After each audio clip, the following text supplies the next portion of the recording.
I believe she was sleeping with the landlord. They like, he ain't a stranger, he the landlord. The fact that there are about 28,000 babies that get switched at birth in the hospital every year. We're looking at a court case, Barlow v. Winslow. Mr. Barlow, the father, he already has 8 other kids. 8. And he admits, yeah, they all look exactly like him. Right. Clear resemblance across the board. But then comes baby number 9, his son Jabril.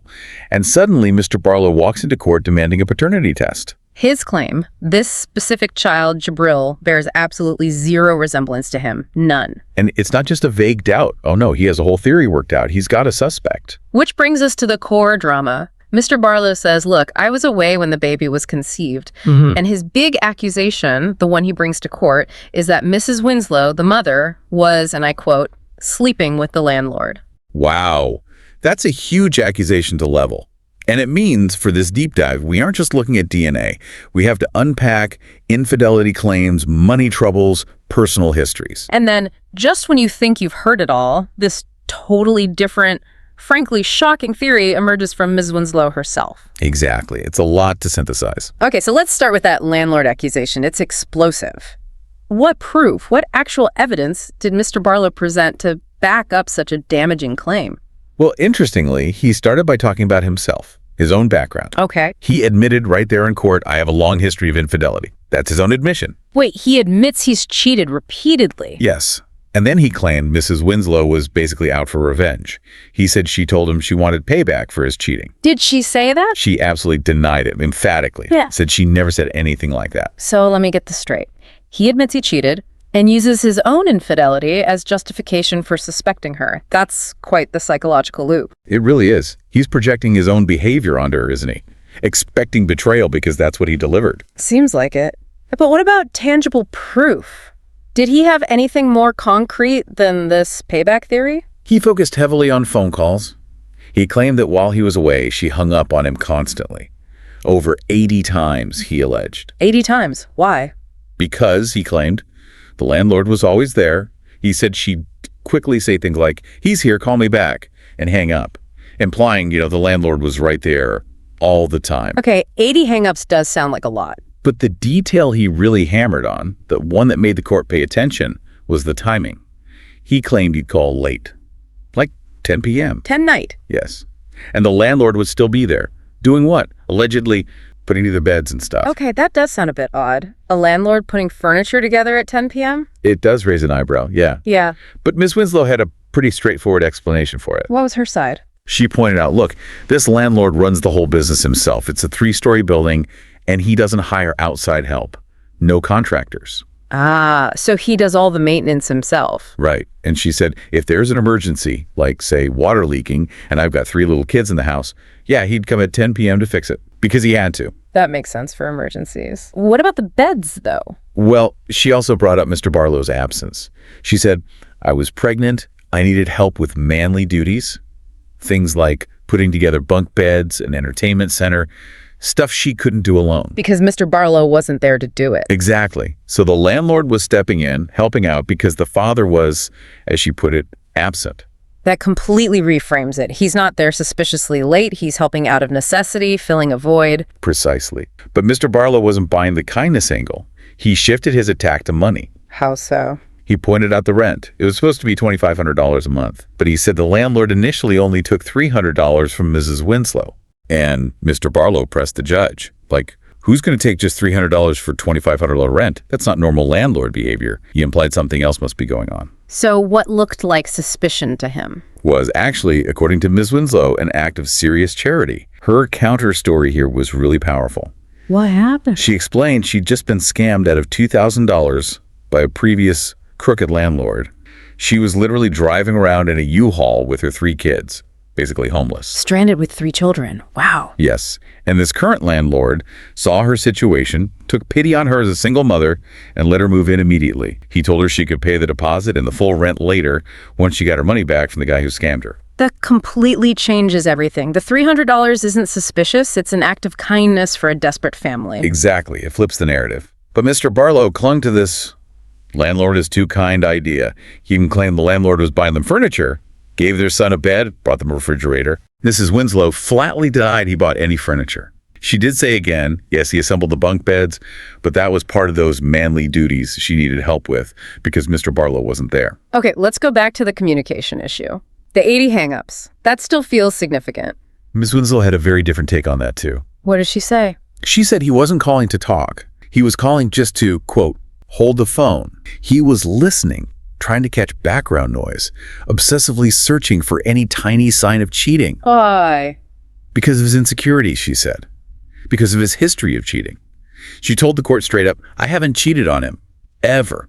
So the hangups weren't her hiding something, but her reacting to his obsessive listening. That was her perspective.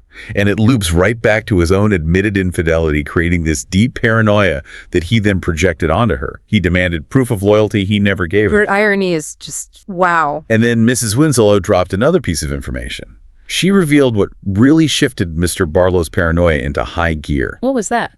Apparently, Mr. Barlow had assumed the landlord was some old guy, just an elderly maintenance man. Okay. But then he finally saw the landlord. And according to Mrs. Winslow, Mr. Barlow realized the landlord was actually around our age. Ah, that's the turning point psychologically.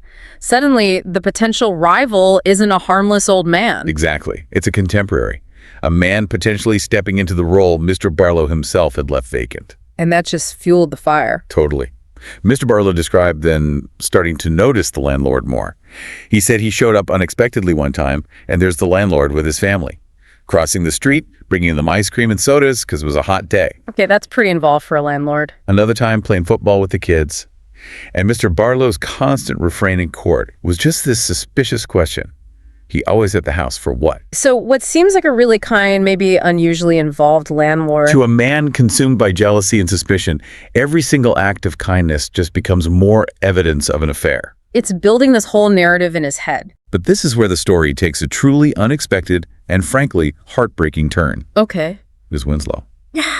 She'd been under so much pressure, so much constant accusation from Mr. Barlow. This toxic doubt. She actually started doubting herself. What do you mean? She introduced a completely new theory into the courtroom. She said, maybe Jabril doesn't look like either of them. The baby is fair-skinned, she pointed out. Right. And her conclusion, not infidelity. She told the judge she now believed the baby must have been switched at the hospital. Whoa. Switched at birth. She actually suggested that. Yes. You have to pause here. Just think about the psychological weight of that. This constant suspicion from her partner became so unbearable. That she questioned her own connection to her child, just to make the accusation stop. It seems that way. It shows the immense damage this kind of baseless mistrust can do. She testified about strangers, like a Hispanic lady, constantly asking her if the baby was mixed or Hispanic. Making her feel alienated from her own son. She literally said she felt like people were treating her like I'm a kidnapper. It was destroying her. And she'd been researching this. Yeah, she mentioned finding stuff online, claims that something like 28,000 babies get switched in hospitals every year, sometimes temporarily, sometimes permanently. She was desperate, looking for any explanation besides the affair he kept accusing her of. This just adds a whole new layer of complexity and tragedy, really. It really does. So now, the court had this massive curveball before they could even rule on Mr. Barlow's paternity claim. They had to address Mrs. Winslow's claim that she might not even be the mother. Exactly. So the judge ordered confirmation of the maternity first. They needed to check those results immediately. And what did they find? They found relief, at least on that front. The results came back conclusive. She is the mother. Yes. Probability of maternity, 99.99999%. Miss Winslow is Jabril's biological mother. Oh, thank goodness. The relief she must have felt. It was visible. Yeah. Profound relief. Yeah. But you'd think that would maybe pause Mr. Barlow's suspicion, right? Maternity confirmed. You would hope so. But based on everything else, probably not. Nope, not at all. He refused to let the landlord theory go. Instead, he latched onto the child's features again. Oh. Now that maternity was confirmed, he doubled down. Miss Winslow happened to mention during testimony that the landlord, he's Colombian. Ah, and Barlow seized on that. Instantly. He basically said, see, that's it. That's why the baby looks Hispanic. It just reinforced his original accusation in his mind. He twisted the landlord's ethnicity into proof of the affair. He even went further. He claimed that the baby, Jabril, could already say Spanish words. Things like papa, padre, and, quote, a lot of Spanish stuff. A baby saying padre. Seriously. Mrs. Winslow immediately shut that down. emphatically denied it, said the child speaks baby talk, just like any other baby his age. No coherent words in any language, let alone Spanish phrases. This is getting absurd. How did Mrs. Winslow respond to him just refusing to let it go? She really stood her ground on her character. She reminded the court they'd been together off and on for 11 years, and she reiterated her loyalty throughout. And then she brought up his history again. Oh yes, she countered his hypocrisy directly. She listed the extent of his infidelity during their relationship. She told the court he not only had twins on me, but triplets as well. Twins and triplets with other women while they were together. That's what she stated. She said she had accepted all of his past actions, still loved him even, but he couldn't accept her innocence based on zero evidence. It really highlights a massive double standard in their dynamic, doesn't it? His actions are excused, but hers are condemned based on pure suspicion. Absolutely. So moving towards the legal conclusion, Mrs. Winslow presented the baby's birth certificate. Signed by Mr. Barlow. Signed by Mr. Barlow. He admitted signing it. He said he was there for the delivery. So why sign it if he had doubts? He said he'd made a promise to himself. He regretted being absent for his other 8 kids, and he told himself, I will not miss one single day of Jabril's life. So he signed it. But he still wanted the test later. He claimed he only signed it on the condition they'd get a DNA test eventually, but legally, as the judge pointed out. Signing the birth certificate makes him the legal father, right? Regardless of biology. Exactly. He's the legal father, financially responsible, end of story from the court's perspective on that document. But the biological truth was still hanging out there. The results from DNA diagnostics. They finally arrived, and the results showed Mr. Barlow. Yeah. After all the accusations, all the doubt, all the paranoia. He is the father. He is the father. Confirmed. Wow. Just, wow. Imagine the scene in that courtroom. Reports say there was applause, actually, and tears of relief, again, from Mrs. Winslow. The entire ordeal, built on suspicion, finally proven baseless by science. So wrapping this up for you, the listener, Right. What's the real takeaway here? The science confirmed paternity, confirmed maternity.